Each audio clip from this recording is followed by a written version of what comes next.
Welcome to Nasdaq Trade Talks. I'm Jill Malandrino, Global Markets Reporter at Nasdaq, with daily insight on the Nasdaq-100 Index, or the NDX, which is made up of 100 of the largest domestic and international non-financial innovative companies listed right here on the Nasdaq stock market. The NDX has been the barometer for U.S. large cap growth and also one of the best performing indexes over the last decade and a half, not to mention one of the most liquid index ecosystems in the world. Joining me this Monday afternoon, we have Mike Sokoll, Senior Managing Director on Nasdaq's Market Intelligence Desk, for an update on Nasdaq-100 levels. Mike, it's great to have you with us. Welcome back to Trade Talks, and let's get into Nasdaq-100 performance. Kind of a rocky start to the week for stocks. Yeah, I think you're absolutely right. Good afternoon, Jill. I think what's affecting the Nasdaq-100 is affecting the market writ large. It all has to do mostly with the failure for anyone in Washington anyway, to agree on a stimulus package, and it's becoming less certain that one will get done. So that's hurting, all stocks, but certainly, the Nasdaq-100, at least over the last week, which has been the leader, of course, year to date, is down about 2 or 3% over the last 5 days, and that's a similar situation for most of the other majors. So if we take a look at the first chart this afternoon on the Nasdaq-100 in general, what are some of the levels you're taking a look at?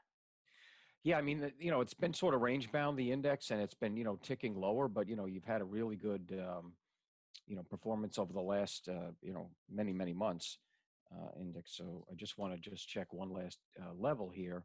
Yeah, so I mean, when you got to 12,000, I think you got a little bit of, you know, close to the peak here. The main one that people look at is, the 50-day moving average. We're still well above that. It's 11,475 would be a key indicator for some support. We're at about 11,6. So we could still just be range bound. I mean, these things tend to move around, and tomorrow you could get a new headline that, folks are talking again, in which case, things might look better. And if we take a look at the second chart you have for us, it's really a breakdown of performance that's leading the way in some of the underperformance. Yeah, I thought that was interesting. The horizontal legend might be a little bit hard to read, but the idea is that, we lost about, call it 300 basis points over a week. And so you're looking for which of those sectors are the ones that are outperforming. And it's, your utilities, your staples, things like that. And that's similar to what we're seeing in the market lately, that small today is outperforming large, that value is outperforming growth, either though they're negative, safety over risk. So when you see utilities and staples outperforming, as you can see in the blue bars there, that kind of makes sense. And then at the bottom of the list are more of your riskier stocks, your healthcare, your technology, and your telecommunication services, for example. Right. And you know what else is interesting? We have been so focused on the election, on a stimulus deal, on the increase in COVID-19 cases. I mean, at the end of the day, we're in the thick of a big earnings season. I mean, we have a number of Nasdaq-100 companies reporting this week. So overall, how do you feel about performance and, just your general outlook on earnings in general? Yeah, no, I think in my view, there's three levers, I should say, in descending order of importance for the market. One is, of course, COVID and the vaccine headlines, because each of those kind of determine how fast you can get back to normal economic activity. Stimulus, of course, is very important because that helps you bridge the gap between one and the other.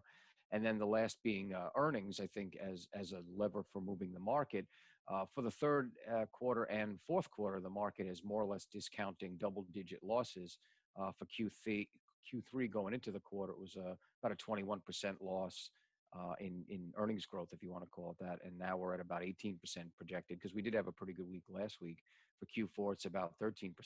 So the market, point being, is looking beyond these two quarters. And I think what's important about Q3 would be the signal that you might get from any kind of guidance, although companies are guiding less, or what the commentary is onto how first quarter of 2021 will look.